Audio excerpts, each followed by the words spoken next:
తల్లిదండ్రులు కావాలని మీ కలను సాకారం చేసుకోండి. ఓఎస్ఎస్ ఫర్టిలిటీ వారి తక్కువ ధర సంతానోత్పత్తి చికిత్సతో అపాయింట్మెంట్స్ కొరకు కాల్ చేయండి 7825893604. ప్రవేశపెట్టినాం.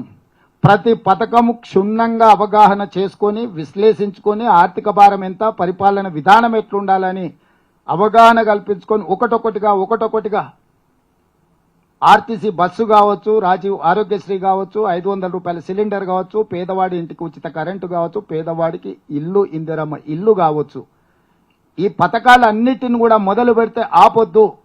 ప్రతి వాడికి అందించాలన్న ఆలోచనతోని ఒక పకడ్బందీగా సంక్షేమ పథకాలను అమలు చేస్తూనే అభివృద్ధిని ఎక్కడా నిర్లక్ష్యం చేయలేదు. దావోస్ పర్యటనలో 40,000 కోట్ల రూపాయల పెట్టుబడులతో పాటు మెట్రో రైలు పొడిగింపు, మూసీ నదిని మూసీ రివర్ ఫ్రంట్ పేరు మీద 55 కిలోమీటర్లు ప్రపంచంతోనే పోటీ పడే విధంగా అభివృద్ధి చేయాలన్న ఆలోచన, వేలాది కోట్ల రూపాయలు పెట్టుబడులు తీసుకొచ్చి ఐటీ రంగంలో, ఫార్మా రంగంలో, ఎలక్ట్రిక్ కార్ల నిర్వహణలో, ఇట్లా ప్రతి దాంట్లో ఒక విధానపరమైన నిర్ణయంతో ఈరోజు మేము అభివృద్ధిని కూడా ముందుకు తీసుకెళ్తున్నాము. ఇవాళ అన్ని రంగాలలో ఆర్టిఫిషియల్ ఇంటెలిజెన్స్ నుంచి మొదలు పెడితే ప్రతి రంగంలో ప్రపంచం ఏ దిశగా ప్రయాణిస్తుందో ప్రపంచంతో పోటీ పడి చాలాసార్లు చర్చ జరుగుతుంటుంది. మనకొచ్చిన పెట్టుబడులు ఆంధ్రప్రదేశ్కి పోయినాయి, మనకొచ్చిన పెట్టుబడులు కర్ణాటకకు పోయినాయి, తమిళనాడుకు తరలిపోయినాయి. మా పోటీ ఆంధ్రప్రదేశ్, తమిళనాడు, కర్ణాటక కాదు, మా పోటీ ప్రపంచంతోనే పోటీ పడే విధంగా తెలంగాణ రాష్ట్రాన్ని అభివృద్ధి చేస్తామని చెప్పి స్కైవేలు కావచ్చు, ఈరోజు ఫ్లైఓవర్లు కావచ్చు, రీజనల్ రింగ్ రోడ్డు కావచ్చు, హైదరాబాద్కు అవసరమైన తాగునీటి జలాలు కావచ్చు, విద్యుత్తు కావచ్చు, అందుకే ఈరోజు ఇండస్ట్రియల్ పాలసీ ఉండొచ్చు, ఎనర్జీ పాలసీ ఉండొచ్చు, టూరిజం పాలసీ ఉండొచ్చు,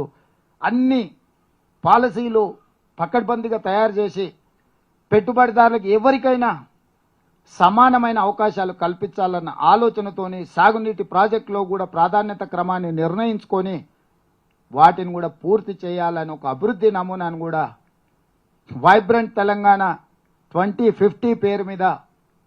ఔటర్ రింగ్ రోడ్డు లోపల ఉన్న మొత్తం హైదరాబాద్ను గ్రేటర్ హైదరాబాద్ మున్సిపల్ కార్పొరేషన్ పరిధిలోకి తేవాలని,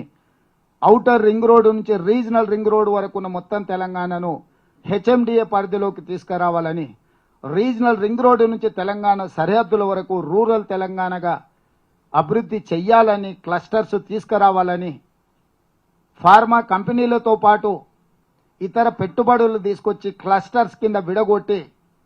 ఆర్గానిక్ ఫుడ్ నుంచి మొదలు పెడితే meet, milk and vegetables, fruits ప్రతిది కూడా ప్రపంచానికి ఎగుమతి చేసే విధంగా మేము ఈరోజు డ్రై పోర్టులతో సహా విధానాలు తీసుకొచ్చి ఔటర్ రింగ్ రోడ్డు నుంచి రీజనల్ రింగ్ రోడ్ వరకు రేడియల్ రోడ్స్ డెవలప్ చేసి ఎక్కడికక్కడ క్లస్టర్ల కింద విడగొట్టి చైనా నమూనానే కాదు, జపాన్, జర్మనీలో జరిగిన అభివృద్ధిని కూడా ఈరోజు అన్నిటినీ పరిగణలోకి తీసుకొని ఇవాళ సింగపూర్ అనో, దుబాయ్ అనో ఇతర ప్రాంతాల గురించి చర్చించుకుంటున్నారు. భవిష్యత్తులో ఇతర దేశాలలో కూడా హైదరాబాదు నగరానికి రావచ్చు, హైదరాబాదు నగరంలో పెట్టుబడులు పెట్టవచ్చు, హైదరాబాదులో ఏ వస్తువైనా దొరుకుతుంది, ప్రపంచంలో ఉత్పత్తి అయ్యేది అనే విధంగా మన ప్రాంతాన్ని అభివృద్ధి పదం వైపు నడిపించాలి అని ఒక ప్రణాళికబద్ధంగా పెట్టుబడులకు కూడా ఒక విధానాన్ని తీసుకొచ్చి